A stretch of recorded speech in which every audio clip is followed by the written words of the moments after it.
Assalamualaikum warahmatullahi wabarakatuh.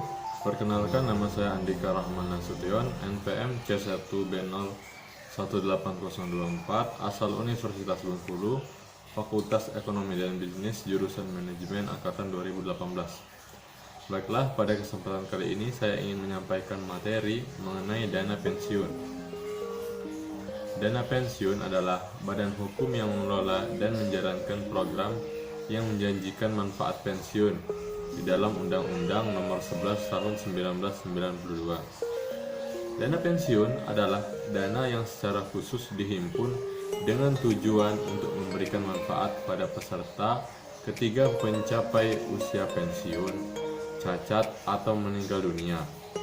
Dana pensiun itu dikelola oleh trust, yaitu badan khusus sejenis lembaga keuangan atau perusahaan asuransi atau badan khusus yang dibentuk untuk mengelola badan pensiun. Berikutnya ada tujuan umum program pensiun. Di sini ada dua. Yang pertama ada dari segi ekonomi. Merupakan upaya pemberi kerja atau perusahaan untuk menarik atau mempertahankan karyawan perusahaan yang memiliki potensi dan produktif yang diharapkan dapat mengembangkan perusahaan.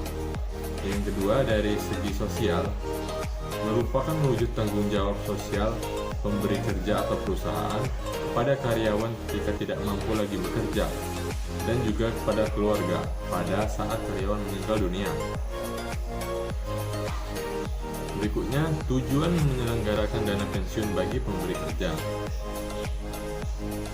Tujuannya yaitu memberikan penghargaan kepada karyawan agar di masa pensiun karyawan tetap dapat menikmati hasil kerjanya. Memberikan rasa aman batiniah bagi karyawan, meningkatkan motivasi kerja bagi karyawan, meningkatkan citra perusahaan di mata masyarakat dan pemerintah. Yang kedua ada tujuan dana pensiun bagi karyawan. Di antaranya yaitu dapat memperoleh kepastian penghasilan di masa yang akan datang atau masa pensiun. Dan yang kedua, memberikan rasa aman dan meningkatkan motivasi kerja. Dan yang ketiga, tujuan dana pensiun bagi lembaga pengelola dana pensiun. Yang pertama ada mengalokasikan dana pensiun dalam kegiatan investasi, dan kedua, turut membantu dan mendukung program pemerintah. Berikutnya, klasifikasi dana pensiun. Klasifikasi dana pensiun ini ada tiga. Yang pertama yaitu dana pensiun pemberi kerja atau DPPK, yaitu dana pensiun yang dibentuk oleh orang atau badan yang mempekerjakan karyawan selaku pendiri untuk menyelenggarakan program pensiun manfaat pasti atau program pensiunan iuran pasti bagi kepentingan sebagian atau seluruh karyawannya sebagai peserta, dan yang menimbulkan kewajiban terhadap pemberi kerja. Yang kedua, ada dana pensiun lembaga keuangan, yaitu dana pensiun yang dibentuk oleh bank atau perusahaan asuransi jiwa untuk menyelenggarakan program pensiun iuran pasti bagi perorangan, baik karyawan maupun pekerja mandiri, yang terpisah dari dana pensiun pemberi kerja bagi karyawan, baik bank atau perusahaan, terkait dengan asuransi jiwa yang bersangkutan.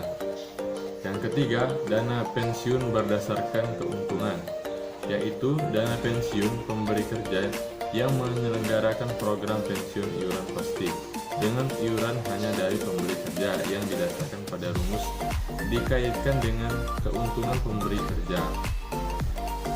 Berikutnya ada program pensiun. Yang pertama ada program pensiun iuran pasti. Program pensiun yang iurannya ditetapkan dalam peraturan dana pensiun dan seluruh iuran serta hasil pengembangannya dibukukan pada rekening masing-masing peserta sebagai manfaat pensiun. Iuran ini ditanggung oleh perusahaan dan karyawan. Yang kedua ada program pensiun manfaat pasti.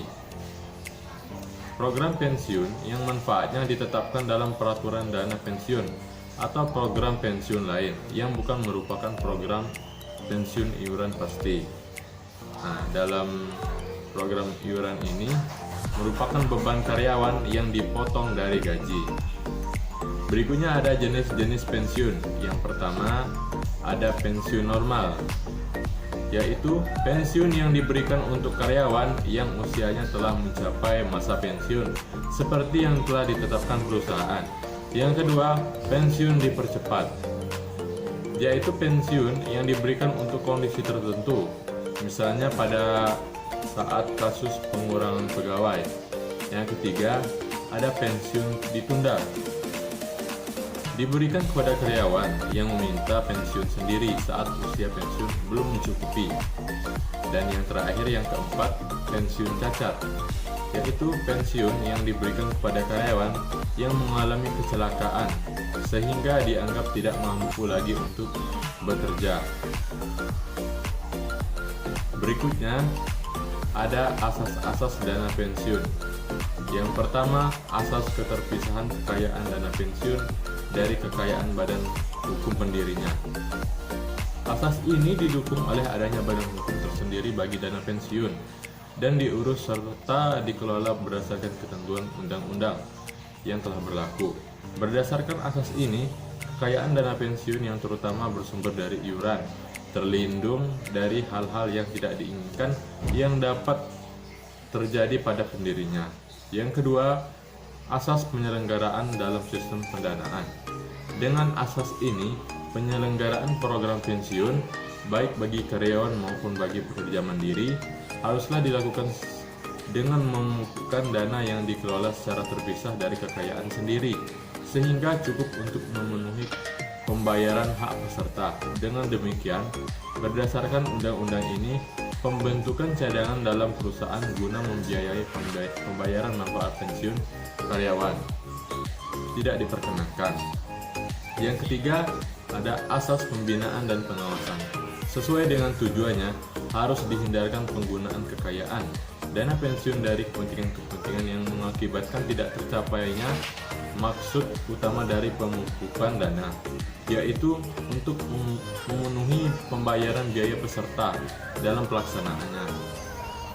Serta pembinaan dan pengawasan meliputi antara lain yaitu sistem pendanaan dan pengawasan atas investasi kekayaan dana pensiun. Dan yang keempat, asas penundaan manfaat.